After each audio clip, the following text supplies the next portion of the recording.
શહેરના નગરજનોને ખૂબ ખૂબ શુભેચ્છા આપું છું। આજના દિવસ અમે લોકો એના માટે સેલિબ્રેટ કરીએ છીએ કે અમારા પૂર્વજો અમારા ક્રાંતિકારોએ જે બલિદાન આપેલા આપણા સ્વતંત્ર ભારત માટે એના પણ અમે યાદ કરીએ છીએ। અને સાથોસાથ આજના દિવસ ઉપર જ્યારે સુરત શહેર છેલ્લા 1 વર્ષમાં આપણે પ્રજાજનોના ખૂબ સલામતી માટે ખૂબ જ મહેનત કરી છે।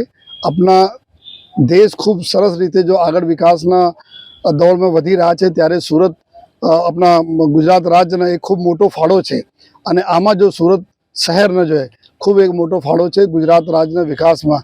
ત્યારે પોલીસની જવાબદારી બને છે કે આપણા સુરત શહેરમાં જો અમારા કામ ધંધા બિઝનેસ માટે લોકો આવે છે, અમારો જો કામ ધંધા બિઝનેસ છે એની સલામતી સચવાય એના માટે જો સમગ્ર વર્ષ અમે લોકો જો સાયબર ક્રાઇમ ઉપર ડ્રગ્સ ઉપર ટ્રાફિક ઉપર કાયદાના વ્યવસ્થા જાળવવા માટે ખૂબ સરસ કામગીરી અમારા લોકરક્ષકથી લઈને સિનિયર અધિકારીઓ તો કરી છે।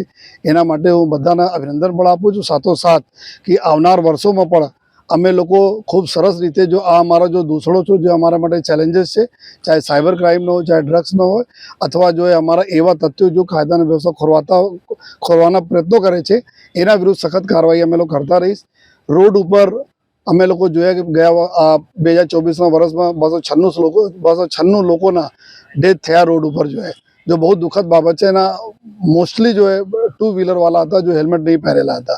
જ્યારે અમે એના ઘરે જઈએ છીએ ત્યારે જોઈએ છીએ એના ઘરના બાળકોને દશા અને બીવીના અને મા બાપને ત્યારે અમે બધાને આગ્રહ કરીએ છીએ કે 15 ફરવરીથી જ્યારે અમે હેલ્મેટને લાગુ કરવા જઈ રહ્યા છીએ તો લોકો આપ હેલ્મેટ પહેરો, પોતાના માટે નહીં પરંતુ પોતાના પરિવારના માટે જેથી આપને સલામતી સચવાય। અને ફરીથી આખા વર્ષ જે રીતે અમે લોકો જો બી કામગીરી કરી, જો પ્રજા તક અમે લઈ ગયા અને પ્રજાના જો રજૂઆતોથી અમારી તક આવી એના માટે હું મીડિયાના મિત્રોનો ખૂબ ખૂબ આભાર માનું છું। જેના થકી જો અમારા લોકતંત્રના ચોથા પાયા છે જેના થકી અમે લોકો ઘણી બધા ડાયલોગ પ્રજા સાથે કરી શકીએ છીએ। અને ફરીથી જો આજે 76મા સ્વતંત્રતા દિવસના શુભ પર્વ નિમિત્તે તમામ લોકોને ખૂબ ખૂબ શુભેચ્છા આપું છું। સુરત શહેરના પોલીસ પરેડ ગ્રાઉન્ડ પર ઉપસ્થિત તમામ અમારા નગરજનો, हमारा पुलिस परिवारजनों, हमारा साथी अधिकारीओ, हमारा नाना भूलकाओ जेना थकी आजना एवा कार्यक्रम खूब सफल थई रहा है। एवा हमारा परेड में भाग लेनार जवानों, एनसीसी ना हमारा कैडेट्स, माउंटेड पुलिस अने मीडिया मित्रों, आजे જ્યારે 73મા गणतंत्र दिवसना उजवणी आखा देश में थई रही है ત્યારે હું સૌપ્રથમ તમામ આપણા સુરતના નગરજનોને અને સમગ્ર લોકોને ખૂબ ખૂબ શુભકામના અને બધાઈ આપું છું। આજના દિવસ માટે અમારા જેટલા બી પૂર્વજો આપણા બલિદાન આપ્યા જેનાથી આપણને સ્વતંત્રતા મળી અને પછી આપણા ગણતંત્ર ભારત તરીકે 1950માં અમે લોકો સ્થાપિત થયા ત્યારે એવા મહાન ક્રાંતિકારોના જેના નામ છે, જેના ગુમનામ છે, આ તમામ લોકોને અમે સલ્યુટ કરીએ છીએ અને એના શ્રદ્ધાંજલિ આપીએ છીએ। જેના લીધે આજે અમે લોકો સ્વતંત્ર ભારતમાં ખૂબ સરસ રીતે વિકાસના દોડમાં અગ્રસર થતા રહીએ છીએ। આજે જ્યારે દેશના વિકાસના વાત થાય ત્યારે આપણા ગુજરાત રાજ્ય સર્વપ્રથમ આગળના હરોળમાં રહે છે અને ગુજરાતમાં અમારા સુરત શહેર હરદમ સતત વિકાસના દોડમાં मोटो फाड़ो अपना राज्यना आपता रहे छे। त्यारे જ્યારે विकासना बातों होय त्यारे एनी सलामती, चाहे इंडस्ट्रियल अमारी ग्रोथ होय, चाहे लोकोनी सलामती होय, चाहे अहींया सूरत शहर ज्यां लगभग अत्यारे 90 लाख जेटली बस्ती थई गई छे अने आ 90 लाखना बस्तीमां लगभग अर्धो 50% लोको अपना देशना 26 राज्योना अलग अलग विस्तारमांथी आवेला लोको छे जो अहींया रोजगार माटे आवे छे અને સાથોસાથ કામ ધંધા બિઝનેસ અને દરરોજ ફ્લોટિંગ પોપ્યુલેશન લાખોની સંખ્યામાં રહે છે जो લોકો કામ ધંધા માટે આવે છે અને જાય છે। તો આ લોકોને સલામતી अपने માટે સૌથી મોટો એક ચેલેન્જ સુરત શહેર પોલીસ માટે રહે છે અને અમે ખુશી છે કે સુરત શહેર પોલીસના અમારા લોકરક્ષકથી લઈને સિનિયર અધિકારી તક તમામ જવાનો આપણી પ્રજાજનોની સેવા માટે, લોકોના રક્ષા માટે સતત ખડે પગે રહીને કામ કરે છે।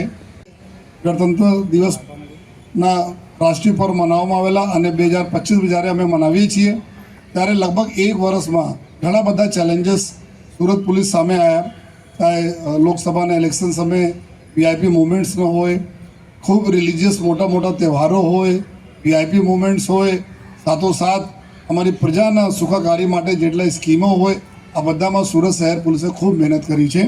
અને જ્યારે અમે વાત કરીએ કે અમારે માટે સૌથી મોટો પડકાર રૂપ એક સાયબર ક્રાઇમ છે, એ અમારે પ્રજાજનોને એના સુરક્ષિત રાખવા માટે લગભગ અમે લોકો કુલ 5,000 જેટલા લોકોના 29 કરોડ રૂપિયાથી વધુ રકમ પરત સુરત શહેર પોલીસે પોલીસ સ્ટેશન અને સાયબર ક્રાઇમ પોલીસ સ્ટેશને અપાવેલા છે. અને આગળના બી અમારા પ્રયાસો સતત રહે છે કે લોકો એવા સાયબર ક્રિમિનલથી બચે અને કોઈ પણ આમાંથી ભોગ બનતા હોય તાત્કાલિક જો 1930 પર આપણા જાણ કરે તો અમે એમાંથી બચાવી શકીએ. ચાહે ડિજિટલ અરેસ્ટના દૂષણ હોય, ચાહે હની ટ્રેપના દૂષણ હોય, ચાહે મોર્ફિંગ કરેલા વિડીયો માધ્યમથી લોકોને પરેશાન કરવામાં આવી રહ્યા હોય, ચાહે ડેરોગેટરી કમેન્ટ્સ નાખવામાં આવી રહ્યા સોશિયલ મીડિયા પર, એના માટે સમગ્ર પોલીસ સ્ટેશનોમાં અને સાયબર પોલીસ સતત સક્રિય રહે છે. બધાને અમારી રિક્વેસ્ટ છે કે જે રીતે આપ સાથ સહકાર અમારા ગયા વર્ષોમાં આપ્યા, આજ આપતા રહીશું, જેથી અમે સાયબર ક્રિમિનલોને પાડી શકીએ અને આ બધાને સુરક્ષિત રાખી શકીએ. પૂરા વર્લ્ડમાં એના ગિનતી થાય છે ત્યારે અમારા અમુક દૂષણો બી છે. જે દૂષણ જો ડ્રગ્સના દૂષણ છે, સુરત સિટીમાં નો ડ્રગ્સ ઇન સુરત સિટીના નેજા હેઠળ જો સુરત શહેર પોલીસ આપણે પ્રજાજનો સાથે મળીને જો કાર્યવાહી કરતી હોય છે, એમાં બી ઘણી બધી આપણને સફળતાઓ મળી છે.